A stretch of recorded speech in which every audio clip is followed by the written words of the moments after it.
pra você que eu tô... Eu vou te chamar de senhor, não. Não tem frescura, não tem ego, Tá não. bom, Não. tá bom, professor. Eu tô bastante preocupada, assim, com esse processo. É um processo que... Como que eu posso explicar E é causa esse própria, né? processo Você fez em causa própria, né? em causa própria? Mas o que que acontece? Eu vou explicar para o senhor. Quando o início de tudo, eu era muito menina. Quem tomava conta era meu pai, sobretudo, né? Então, a ação em si, ela se originou de um cheque, calção na época, a conta era no meu nome, foi para retirada de um veículo, o meu pai ele tinha sido contemplado, uma ou duas cartas de crédito contemplado na época, que eu me recordo. Eu nem, acho que eu nem estava na faculdade ainda nessa época, e ele foi retirar o veículo, né, numa concessionária aqui do interior. Ele tinha um outro carro, ele deu também, porque ele retirou 2 carros na época, e ele, além da carta de crédito, ele deu mais um carro e deu 3 cheques em calção. E um cheque não foi escrito calção no cheque. 2 foram devolvidos e esse que não estava escrito calção era do mesmo valor, 3 cheques do mesmo valor. Os 2 foram devolvidos na época e esse não foi devolvido, eles depositaram um cheque. Nisso que depositaram o cheque, ficou naquela, meu pai sempre na negociação, falando com o pessoal da concessionária, tudo que era cheque calção, e eles batendo o pé que não era, que era dívida. E eu acho que meu pai pagou para ver, na verdade, né? Ele deixou rolar, discutiu, sei lá, com o pessoal lá da concessionária também. E esse processo é longo, é de muitos anos atrás, acho que é 2009. E aí deu revelia, teve advogados no processo, só que não adiantou nada, pelo que eu observei, assim, das medidas que foram tomadas por outros advogados. Acho que teve uns 3, 4 advogados nesses processos, e acabou não dando em nada a execução, e depois o credor ele entrou com cumprimento de sentença. No cumprimento de sentença foi a partir de 2014. Decorreu o processo, também tinha outros advogados no processo, também não perderam prazo, não teve muito o que fazer. Nisso, doutor, passou muitos anos, e aí eu, para tentar ajudar, eu muito desgastada com meu pai a respeito disso, né, porque era tudo no meu nome. Então eu fiquei assim um tempo assim bem chateada, confesso, não vou mentir. É Tanto claro, que eu pego esses... a doutora é ser Tanto que humano, né? É ser humano.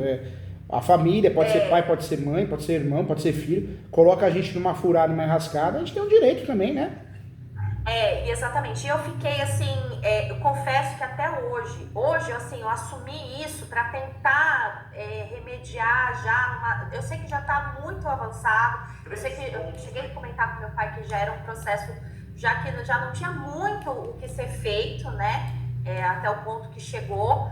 E aí eu confesso que até hoje, quando eu pego esse processo, me dá frio na barriga, me embrulha o estômago, me dá uma sensação ruim, Faz assim, né? mal, faz mal. Porque faz mal, Muito me mal, faz né? muito mal. Muito mal. Isso, me faz muito mal. Por isso que até que eu tô pedindo ajuda, muito embora eu esteja envolvida hoje, porque eu resolvi entrar no jogo para resolver esse problema aí. Porque eu entendia que não era um problema meu, doutor.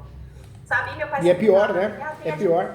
A gente deixa na mão do irmão, do irmão, uma irmã. Não, ele que criou o problema, ele tem que resolver. E não é. Os problemas Não, nossos que a gente tem que resolver, não é?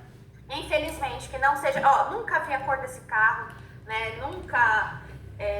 acho que passou tempos, assim, não fui para uso meu, foi meu pai que destinou o uso. Então, foi assim, uma coisa que eu deixei, nunca... Também meu pai falava assim, tem advogado cuidando, tem advogado cuidando, tem advogado cuidando, e isso foi passando.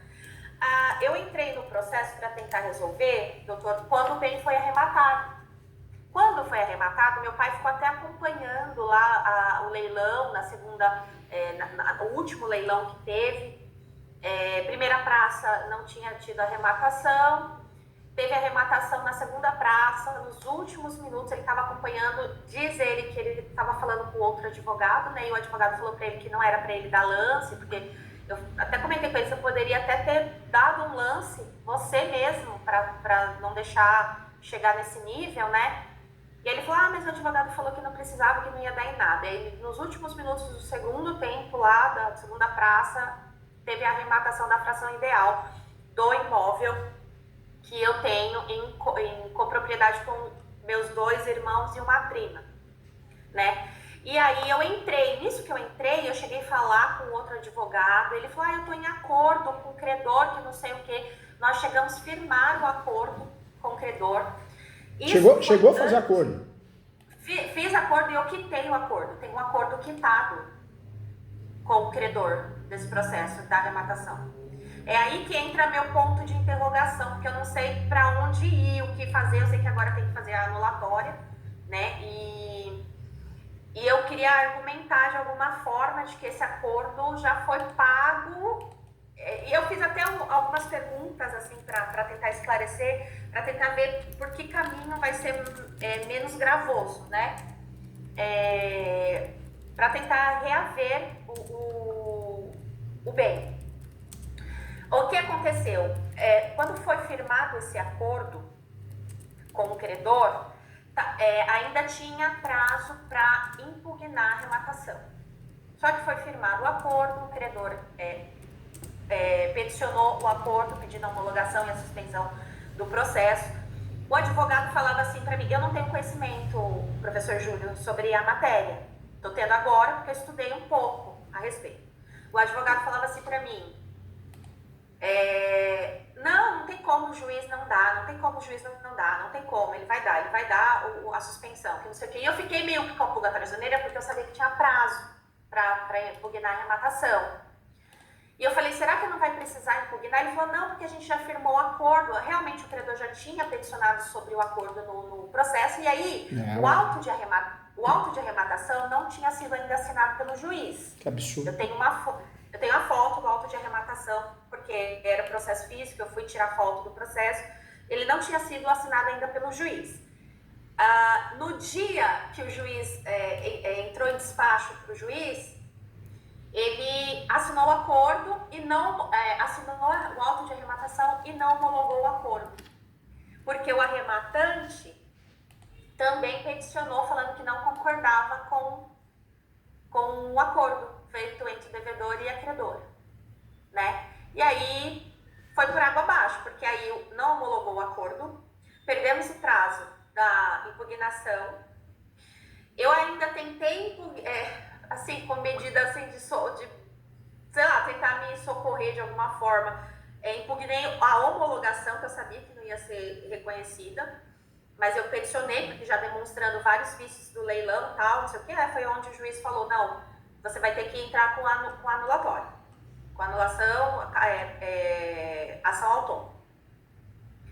Nisso, o processo do cumprimento de sentença e da arrematação está rolando, né? Tá andando. O arrematante, ele arrematou bem por um valor de uma avaliação de 2015, da primeira avaliação que teve por oficial de justiça. Naquela época, já o valor que o oficial de justiça tinha avaliado bem já estava bem abaixo do valor de mercado real. Só que eles estão usando, todos os leiloeiros usaram a mesma avaliação de 2015, né? E aí, o juiz, ele tá bem incisivo, assim, inclusive, também, eu cheguei a agravar, eu entrei com um agravo sobre a decisão interlocutória deles de não homologar o acordo. Mas também, em segunda instância, não consegui também. Ele só endossou, reforçou ali a decisão do juiz. Que mais? O arrematante, ele arrematou em segunda praça, por 50% do valor do bem, da avaliação de 2015, corrigida monetariamente. Poxa, e achou gente que tinha interesse em arrematar, hein? Então, na verdade, esse último leiloeiro que arrematou a minha fração ideal, ela foi indicação do credor, né? Ah, tá. Então, não Acabou, sei. acabou sendo indicação. Mas mesmo assim, né? É difícil alguém que tem interesse em arrematar com a outra parte, fração ideal, né? É, exatamente. E assim, o que me assusta agora é porque eles pagaram metade do valor em segunda praça, deram um sinal e estão pagando em 30 vezes. Foi parcelado, isso consta no edital, que era possível parcelamento. Ah, eles estão pagando já, protocolaram no processo alguns comprovantes de pagamento de parcelas, né? Só que o valor do bem tá muito, muito, muito errado, entendeu? Tá muito assim, aquém. Tanto que a declaração do ITR, só pela declaração do ITR, sem ter uma avaliação oficial ali por sei lá, imobiliária, não sei, agrônomo, não sei quem poderia fazer essa avaliação com efeito, só pelo ITR está sendo declarado quase 6 milhões de reais da propriedade toda. E o bem foi arrematado por 16 mil reais, a minha fração ideal. Nossa. Entendeu? Então, assim, tá tudo muito errado. Não teve no edital, não teve fotos do local, não tem descrição correta do local, não menciona benfeitorias, não menciona as construções. Na propriedade funciona a pousada rural da minha família, né? O outro advogado, ele até tinha feito a exceção, como é que é? Exceção de pré-executividade, que é uma açãozinha traiçoeira, né? Ela é bem teórica, mas na prática não resolve muito, né? Então, ele tinha tentado como pequena propriedade rural, mas o juiz não deferiu. É uma tese muito... É uma tese usada, mas é uma tese hoje em dia fraca, né? Sim, sim. Eu observei isso. E aí agora eu não sei... eu tenho que entrar com essa anulatória, né? Tá correto. É ação anulatória mesmo, né? Hoje, a ação anulatória a gente precisa tomar sempre cuidado. Por quê? A ação anulatória é uma ação... Quando a gente fala de leilão, nós temos 3 ações interessantes. A primeira é anulatória, mas precisa tomar cuidado porque ela tem prescrição de 4 anos e a gente teria que provar lesão. São vícios do negócio jurídico, é difícil de provar. Eu sei que na prática, modelo do Google, né, muita gente usa anulatória, mas está errada. O correto, normalmente, é você usar o quê? A ação declaratória de nulidade. Aí você fala a mesma coisa, não é. A ação declaratória de nulidade, primeiro, ela não tem prescrição. Segundo, ela te dá uma abertura maior para você trabalhar várias questões incidentais, né? Vícios do próprio leilão, do próprio edital, vícios processuais quando é um leilão judicial, vícios até de casos de leilões extrajudiciais. Então, no leilão, a ação mais adequada, estrategicamente falando, porque ela te dá uma abertura, é a ação declaratória de nulidade, tanto para suspender o leilão quanto para causar nulidade, entendeu? Certo. E em alguns casos a gente usa também o embargo de terceiro, que é uma ação interessante também. Mas aí você tem que ser terceiro na relação, né? E não é o seu caso, porque você está no meio do bolo, né? Não é terceiro na relação, né? Não. Então, eu preciso agora desfazer isso daí. Eu cheguei a ver um vídeo do senhor sobre ação declaratória. Aí eu fiz várias pesquisas aqui no TJ, achei até alguns modelos, algumas coisas. Depois eu minutei, eu cheguei a mandar os documentos aí. Eu minutei a medida e aí eu comecei a tentar identificar ali na questão do leilão o que dava para argumentar. Avaliação defasada. Hoje, o que você tem de fato? Você tem a ação anulatória distribuída, né? Ela está em andamento, não está? Não tá. Tá. Então não entrei na equação. Legal, então melhor ainda, porque se não tem nada distribuído, dá para correr atrás, né? Da forma correta. É que eu queria uma segurança maior, né? Entendi. A respeito. Vamos fazer a ação correta. E a ação correta é a ação declaratória de nulidade. Certo. é a ação que a nossa chance aumenta muito mais, né? A possibilidade. Me fala uma coisa, hoje, acordo, isso não tem como acontecer, né? Não existe essa possibilidade. Com o arrematante? Eu cheguei a ligar para ele, mas ele não mostrou interesse em um tipo de acordo. E aí, se fosse feito algum acordo, seria como? Esse acordo, muitas vezes é usada a recompra, né? Então é feita a recompra dele. Então é um acordo, já aconteceu aqui há uns 15 dias atrás, aqui no escritório. Quando dá para fazer isso é maravilhoso, né? Porque você não depende de uma ação. Aí uma vez uma aluna falou assim, mas professor Júlio, a recompra eu vou ter que comprar o imóvel? Tudo bem, só que se você fazer uma ação, você não vai ter que gastar? Então não é melhor já gastar um pouquinho mais e já resolver, né? Né? Sim. E outra... Não, mas assim, eu tenho disposição, talvez, de fazer isso, talvez seja até a intenção deles nisso, porque a propriedade tem uma pousada em cima, né, professor? Então... já comprou sabendo o que era, talvez visando lucro, visando uma futura venda, né?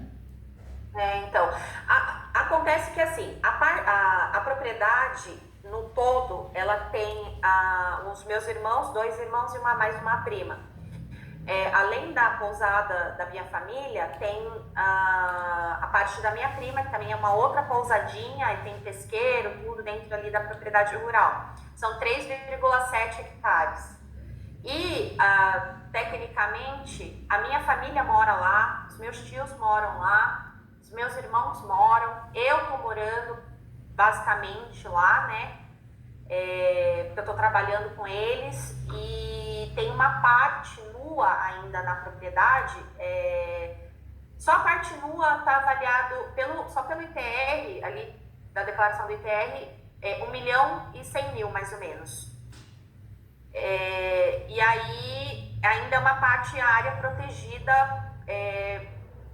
de mata protegida, né? Não pode se fazer nada. E não tem nem como acesso, né, no que seria a minha parte da propriedade. Então vamos mudar essa ação. Então o correto, essa ação não é anulatória, mas a ação correta é a ação declaratória de nulidade. Tá, ação declaratória de nulidade. Nós temos uma abertura maior, nós temos, além de uma abertura maior, uma segurança em relação à prescrição, porque não tem prescrição de 4 anos. Ação de nulidade não tem prescrição, entendeu? Tá. Essa ação, nós vamos ter que fazer uma conexão, dá pra gente trabalhar falando que, de certa forma, houve uma simulação. Foi feito um acordo, mas foi feito um acordo de um negócio que já foi pago, não é isso? Sim. Ou pelo menos... Eu paguei... Pelo menos parte, né? Sim. Então, a nossa grande tese aí, que é uma tese que nós vamos ter que levar em consideração, é a simulação. A simulação tem vários conceitos diferentes, né? Se tivesse pago integral ou se tivesse pago parte da dívida, não interessa, houve uma simulação. Então, tem que trabalhar isso, tem que mencionar essa palavra simulação. Toda vez que a gente trabalha com uma ação de nulidade, tem que falar da simulação. Isso é necessário, isso é importante para a nossa ação ganhar força, entendeu? Tá.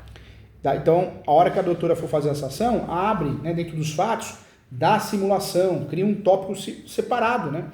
E aí fala que foi induzida a erro a partir do momento que fez um acordo e já tinha ocorrido o pagamento de forma parcial ou integral, né? Então, traz isso para o processo, traz isso dentro dos fatos. Abre um tópico em caixa alta da simulação, para chamar a atenção e a gente conseguir fazer conexão com a ação, entendeu? Tá, entendi. Nessa ação, nós vamos usar o quê? Vamos usar o artigo 249. A doutora vai usar o artigo 249 do Código de Processo Civil. Vai usar o 249 e o parágrafo 1º. Esse artigo ele fala de nulidade, que deverá ser declarada pelo Poder Judiciário, as providências necessárias. Então, nós vamos trabalhar em cima disso. A grande fundamentação nossa vai ser o 249. Tá? Nós vamos trabalhar também, então, simulação 249. Nessa ação, o que é importante a gente fazer? Aí fazer conexão com os vícios da ação do leilão mesmo. E aí nós podemos trazer o quê? Aí tem várias teses, tem umas 12 teses boas, o resto é aventura jurídica. Mas dá para bater no preço vil, falar que foi arrematado com preço vil. Certo. E aí, uma pergunta. Eu ainda não fiz nenhuma avaliação com um profissional capacitado sobre o imóvel ali. A informação primeira que eu tenho é do ITR, é da declaração nossa do imposto. Só com isso é pouco, né? Tem que fazer a avaliação mesmo? A avaliação não é obrigatória, mas quando a gente alega preço vil, defasagem, aí ela é muito interessante, né? Porque a gente consegue dar credibilidade ao processo. Tá. Consegue criar uma questão controvertida, né? Tá certo. Então vamos bater nisso. Preço vil, acho que é uma tese que a gente tem que usar. O preço vil não é fácil de provar. Mas essa avaliação, quem vai fazer é um corretor de imóveis, uma corretora conhecida da doutora. E aí ele pode nos ajudar nesse sentido, fazendo uma avaliação até melhor, né? Do que realmente é. Uhum. Porque a gente consegue bater nesse preço vil de fato, né? Tá, e eu porventura na verdade, ao invés de eu fazer, eu pedir para o juiz... Eu não usaria essa estratégia, sabe por quê, doutora? Porque o judiciário nosso está muito comprometido, né? Tem muita gente boa, honesta, mas tem muita gente picareta, né? Tem juiz bom, tem juiz ruim, mas tem juiz e juíza que é terrível. Então o que eles fazem? Tudo eles querem perícia, tudo que eles querem perícia. Diz a lenda que eles querem tanta perícia assim, né? Porque no Paraguai o perito divide com o juiz os honorários periciais. No Brasil, um país honesto, acho que isso não acontece. Mas, você entendeu, doutora? É melhor fugir disso. Junta a avaliação, porque você vai conseguir com um corretor, uma corretora da sua confiança. Ele vai trabalhar em cima de um valor real, um valor que a doutora possa sugerir. Né? Então, é diferente do que pedir uma perícia e pagar 5 mil reais para fazer uma perícia de avaliação. Entendeu? Certo, sim. Agora essa perícia, não vamos chamar de perícia, mas esse laudo de avaliação pode ser pode ser 2, entendeu? Tá. Agora um ponto importante também. Então nós vamos usar a ação declaratória de nulidade, é a ação que nós vamos usar para suspender esse leilão. Na verdade o leilão já foi consumado, então não dá mais para suspender, não dá mais para pedir tutela antecipada. Então a gente vai pedir só o cancelamento dele. Depois eu explico para a doutora como a gente vai fazer esse pedido para ajudar. Mas a ação é declaratória de nulidade do leilão e a tese nossa é a simulação. Só que nós vamos usar também a nulidade por preço vil. Nós vamos bater nisso. Que a nulidade deverá ocorrer porque o imóvel foi arrematado com preço vil, inferior ao valor de mercado. Nós vamos usar pelo menos 2 teses. Preço vil, que é uma tese boa para suspender e anular o leilão, no caso é anular, e a defasagem na avaliação. Tá. Bem de família não dá para alegar porque é uma pousada, né? Não, é uma pousada rural. Então não seria uma tese interessante. Agora, existe uma tese muito boa, nós ganhamos uma ação de nulidade do leilão há uns 30 dias atrás, que é a ausência de publicação do edital do leilão na internet. Tudo bem, quando o leilão já acontece, eles vão lá e tiram, né? Às vezes somem as informações do próprio site do leiloeiro, do leilão, mas se a doutora conseguisse alguma descrição do site, alguma informação, o site do leilão, do leiloeiro, tem que constar a foto do imóvel, a matrícula do imóvel. Quando faltam essas informações ou informações detalhadas no imóvel, é um motivo para pedir a nulidade. Se eles já apagaram as informações, a doutora pode alegar isso. A ausência de publicação do edital, porque o ônus da prova é deles. Na matéria defensiva. Tá. Nessa ação, a doutora pode abrir um tópico também e pedir também a nulidade, né, o cancelamento do leilão, pela falta de publicação de edital em grandes jornais. Também matéria de defesas. Né? São matérias de defesa deles. Ou seja, eles que vão ter que provar que fizeram. Vale a pena a doutora pedir também. Tá. Outro ponto também que dá para alegar aí, que é uma tese conexa, e eles que usem como matéria de defesa, alega que a publicação do edital, do leilão, ela foi tardia. Ou seja, não respeitou a lei, né? E a lei é clara em relação é uma publicação que deve ocorrer pelo menos 5 dias antes. Deixa eles usar com matéria de defesa, entendeu, doutor? Tá. Bate muito nessa questão da ausência de imagens do bem leiloado no site, bate muito nisso. Tá. Uma tese também que deu muito certo, dá muito certo aqui no escritório, é a falta de intimação do executado. Você foi intimada direitinho desse leilão?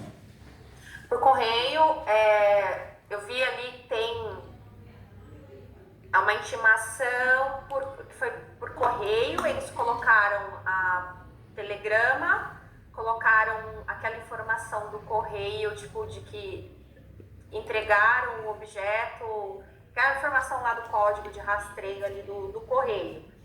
Foi entregue na portaria do imóvel onde eu morava em Barueri. E a doutora assinou tudo certinho? Não assinei. Não assinou? Não assinei. Ótimo, então a doutora tem mais uma tese na mão, hein? Dá para alegar a falta de intimação do executado, Pessoal, né? a falta de intimação pessoal do executado sobre o leilão. Tudo bem, tem teses defesas falando que o porteiro recebeu, está recebido, né? Mas dá para usar e vale a pena. Tá. Não tem a assinatura da doutora, né? Não tem. Quando são vários credores, a ausência de intimação de todos os credores, pelo incrível que pareça, também nos ajuda, né? Caso existam outros credores que tenham parte do mesmo patrimônio, também, né, em garantia da dívida, também dá para alegar isso quando tem. É o caso, não é? Porque o imóvel é nome da doutora, mas também nome da família, não é? Ou não? É, né? Então uma boa tese que dá para a doutora trabalhar em caixa alta é a ausência de intimação de todos os credores. Tá. Eu não sei se é o caso, mas quando ocorre a ausência de intimação do marido, da esposa, do executado, também é caso de nulidade do leilão, hein? Também não teve intimação do meu esposo. Bate nisso também. Nós falamos da falta de imagens, mas tem a tese também da falta de descrição detalhada dos bens leiloados. Ou seja, essa ação ganhou corpo, hein? Ganhou corpo.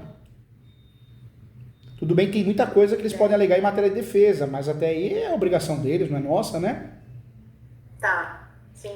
Ou seja, tem que lutar com todas as armas nessa situação, nesse ponto que chegou, né? Tentar... Essa peça vai ficar assim, o endereçamento, a qualificação, o nome da peça, ação declaratória de nulidade de leilão judicial, aí vem as preliminares, justiça gratuita, prioridade processual, dá para fazer, depois vem os fatos, nos fatos a doutora vai contar tudo o que aconteceu, que houve vários ilícitos, vários abusos, no direito vai trazer de fato os artigos, né, de nulidade, entre eles, né, nós falamos muito bem do artigo que acho que é o melhor para a gente usar, que é o 249 do Código de Processo Civil. Mas dá para usar o 249, 250, né, que é o erro de forma do processo. Dá para trabalhar com esses artigos, sempre nulidade, né? E aí, no direito, passando por isso, a gente pode também, no direito, acho que fica melhor no direito, abrir tópicos, né? E aí, abrindo tópicos, a gente pode falar o quê? Do preço vil, aí abre outro tópico em caixa alta da defasagem na avaliação, abre outro tópico em caixa alta da ausência de publicação do edital do leilão na internet, eles vão ter que provar.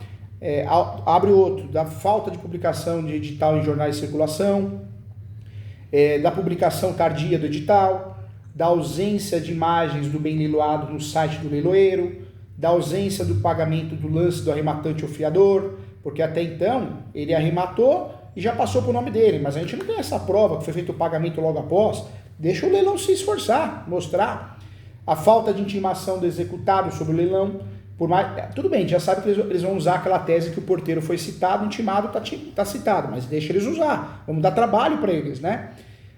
Usa a tese em caixa alta da ausência de intimação de todos os credores, que foi o que aconteceu. A falta de intimação do marido. A ausência de descrição detalhada dos bens leiloados. Ou seja, vão bater em praticamente todas. Algumas são reais, outras a gente está pedindo que eles se virem, né? Que eles apresentem aí a prova contrária, mas é um problema deles, eles que se virem, né? Certo, tá. Doutor, o processo do cumprimento chegou num ponto, o juiz, ele já emitiu a carta de arrematação. O arrematante chegou a pagar algumas parcelas, está pagando ainda, né, da arrematação. Ele está tentando passar a propriedade para o nome deles, dos dois arrematantes, que é esposo, marido e mulher, né? E só que está faltando, o juiz pediu para que eu junte no processo a declaração do imposto de renda do ITR de 2023 e o CECIR, né, o CECIE. Até ter prazo, até agora, dia 16, eu tenho que juntar, porque aí ele falou que é sob pena de ato atentatório à dignidade da justiça se eu não juntar. Então o juiz dele tá bem me ferrando, né? Eu acho que ele tá com raiva, porque é uma ação muito longa, né? Aí ele tá assim, tipo, né? Eu quero, sei lá, eu quero acabar com isso logo, eu não sei. Fica dando, eu falo pros alunos não risada, mas fica dando coice, né? Ele tá, toda hora ele tá dando porrada em mim, né? Então, assim, vou ter que juntar agora, porque o arrematante não consegue fazer a transferência sem esses documentos e alega ele que só eu consigo emitir esse documento, né? Então, eu tenho que juntar lá. Até, se eu pedir agora na anulatória, eu pensei, eu acho que eu vou ter que juntar mesmo, até para demonstrar boa-fé, não sei, nesse processo principal, mas eu vou ter que pedir a suspensão de tudo isso, né? Do cartório não fazer, suspender até a decisão da anulatória. Sabe o que a doutora pode fazer? Né? A doutora pode abrir uma tutela antecipada. Antes dos fatos, né, a doutora vai fazer as preliminares. Eu não sei se vai pedir isso gratuito ou não, mas nas preliminares a doutora pode pedir tutela antecipada para suspensão, para que seja enviado o mandado judicial para o cartório de imóveis e seja suspenso qualquer ato registral, entendeu? E a doutora pede isso. Pode ser que o juiz finja demência, pode ser que o juiz não aceite. Independente disso, a doutora pede uma averbação premonitória na matrícula, entendeu? Também. O que é a averbação premonitória? Fazer constar essa ação na matrícula do imóvel. Legal. Tá. Então pede as duas coisas, tutela antecipada para qualquer ato de registro e averbação premonitória na matrícula.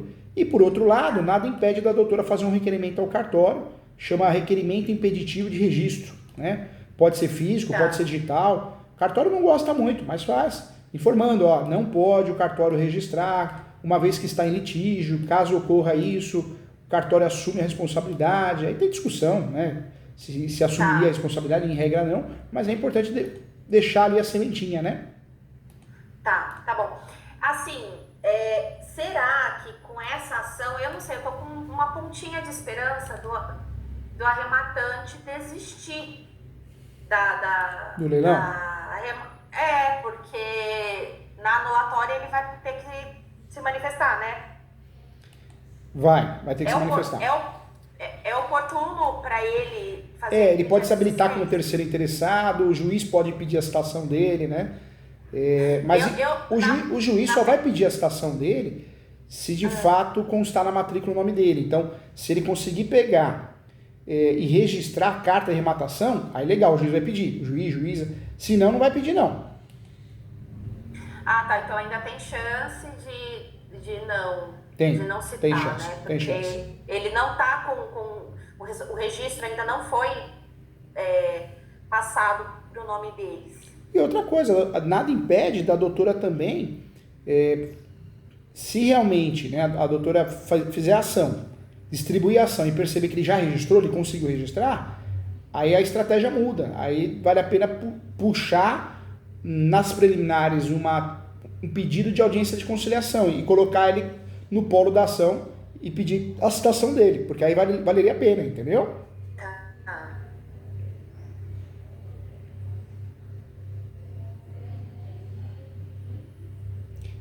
O pedido, na verdade, a doutora tem que pedir o quê? A nulidade do leilão e todos os seus...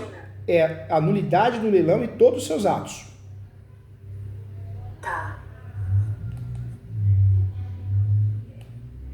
Beleza. Mas essa ação que a doutora vai fazer, agora mudando a nomenclatura dela, ela ganha força. É uma ação complexa. E nós temos que torcer para cair na mão de um juiz, eu sempre falo, né? Um juiz decente, um juiz, juíza, que leia o processo. Ah, professor Julião... Não vai para o juiz da execução. Essa ação, na verdade, é declaratória de nulidade. Diferente da anulatória, ela não é por dependência. Ela não é. Você só vai distribuir por dependência quando está em trâmite de leilão. Por quê? Porque você vai pedir a suspensão, entendeu?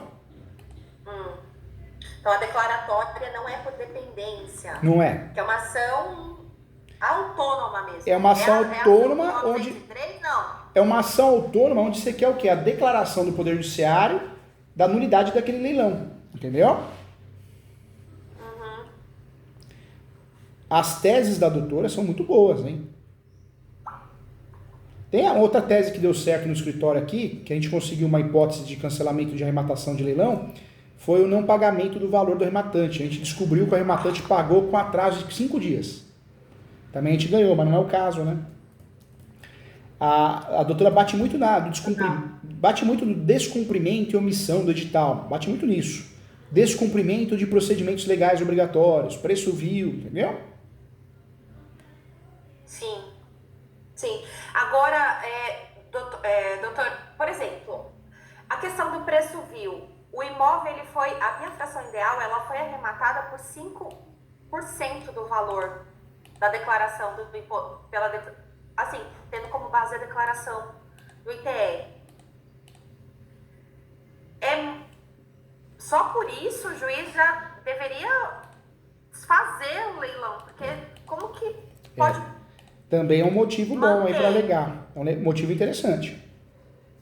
Porque mesmo se for a minha fração ideal, se eu for dividir esse valor entre os coproprietários, vai dar ali na casa de mais ou menos R$500 mil. E o bem foi leiloado por 16 mil. Sabe qual é o problema? É que tem muito juíza que não lê o processo, né? A verdade é essa. Eu dei um curso agora na UB, recentemente, como cancelar e suspender um leilão. Eu percebi que, primeiro, né, os nossos colegas advogados, eles erram a ação. Todo mundo acha que é anulatória, e não é. É ação declaratória de nulidade. Quando você é terceiro na relação, é embargos de terceiro. Ou seja, a gente já começa errando a ação. A anulatória é uma ação que nem sempre é usada para leilão. Ela pode ser usada, mas é uma ação que já coloca anti-risco porque tem um prazo prescricional de 4 anos. E o erro também está nas teses, né? No Brasil, a gente tem o quê? De fato, de verdade, de teses que vão causar nulidade do leilão, a suspensão, eu diria que de 12 a 15. O resto é aventura jurídica. Se a doutora pegar a ausência de publicidade adequada, a doutora vai usar, anota aí também, doutora, anota aí que vai ajudar. Artigo 882 do CPC.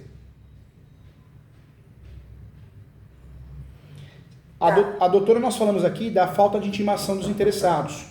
A doutora vai usar o artigo 882 do CPC. O descumprimento de prazos legais, a doutora vai usar 882 também, tá? Tá. O erro na avaliação do bem, a doutora vai usar o artigo 888.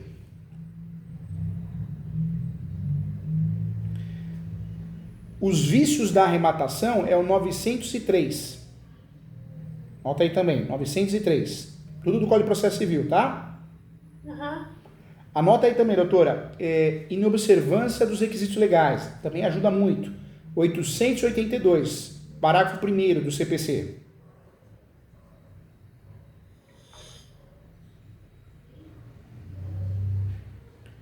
Anota também oferta inexequível, 891 do CPC.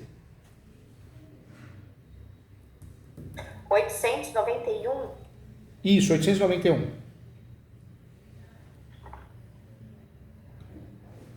Ok. Outro artigo que não pode faltar é o 792. A doutora vai alegar má-fé das partes, então 992.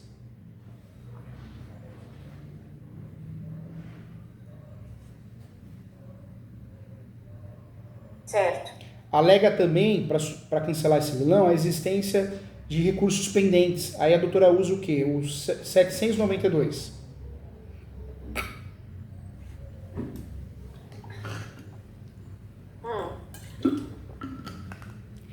Menciona também, doutora, a inexistência de pressupostos de validade, porque se não tem foto, Se não tem a descrição detalhada, são pressupostos de validade. E ocorreu a inexistência.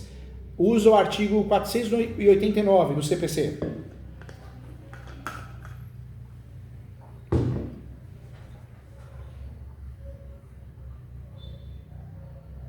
Essa peça vai ficar com umas 30 folhas, viu, doutora? De 15 a 30. Vai ler, meu Deus do céu. Por isso eu falo que a hora que a doutora for fazer os fatos, não adianta encher muita linguiça nos fatos, porque a doutora vai ganhar essa ação no direito, né? São várias correntes boas que a gente tem. Anota a violação dos direitos do devedor. Deus ajude. Anota a violação dos direitos dos devedores, é o artigo 827 do CPC.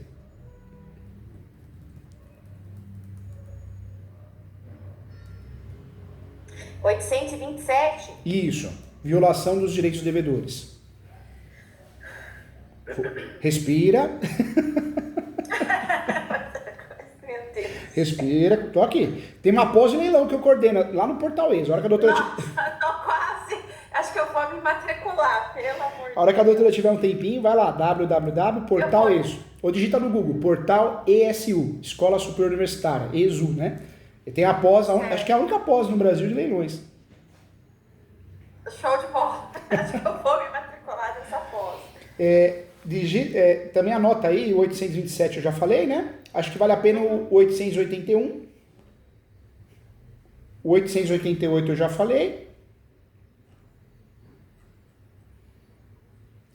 Anota também o 835. Acho que vale a pena também. O que é 835, para lembrar a doutora? É o esgotamento dos meios alternativos de execução, porque ocorreu, né? Ocorreu. Eles poderiam ter tentado penhora online, bloqueio, né? Substituir a penhora. Substituir a penhora, né? Então vale a pena usar também. Doutora, eu sei que eu te passei um monte de artigo, um monte de tese, mas a doutora tem armas agora. Faz a peça, se quiser marcar uma mentoria para eu olhar a peça, corrigir, sugerir, fica à vontade. Se a doutora achar que precisa, senão manda ver. Tá bom. Mas essa é a linha, viu? A única linha que a doutora tem. Pelo menos são as linhas reais, né? Não a aventura jurídica. Certo. É possível o juiz pedir nova avaliação do bem? Se a gente começar a alegar tudo isso? Não, se ocorrer a nulidade. Na verdade, se ocorreu, né? Se o juiz entender que ocorreu a desvalorização, a arrematação por preço vil, vai ocorrer a nulidade, né? E se ocorrer a nulidade, acabou o processo, né? O leilão foi anulado, cancelado, né? Sim, e como eu já paguei a dívida por meio de um acordo... Em recurso, sim. Quando a gente faz recurso de apelação e a doutora pede a nulidade, é diferente. Aí volta para o primeiro grau, né? Aí o juiz pede de novo para fazer uma nova avaliação. Mas a doutora está fazendo uma ação para ganhar em primeiro grau. Tá. Tá? Ótimo. Qualquer coisa eu tô aqui. Conta comigo. Mais que o professor, você tem um amigo aqui. Tá joia. Ó, fica com Deus, respira. Hoje é o dia de respirar. Pensa nesse processo amanhã. Muita informação. É muita informação, mas eu agradeço, né? Já deu uma boa clareada aqui. Só de eu saber que não vai ser por dependência, já ajuda. Eu vou dar graças a Deus, já ajuda bastante. Conta comigo, estou à disposição e entra no Portal Ex. Se a doutora continuar divulgando, é bem legal. Tem vários cursos gratuitos lá. Tem curso até de nulidade de leilão. Tchau. Tá, Jai. Obrigada. Fica com Deus. Tchau, tchau.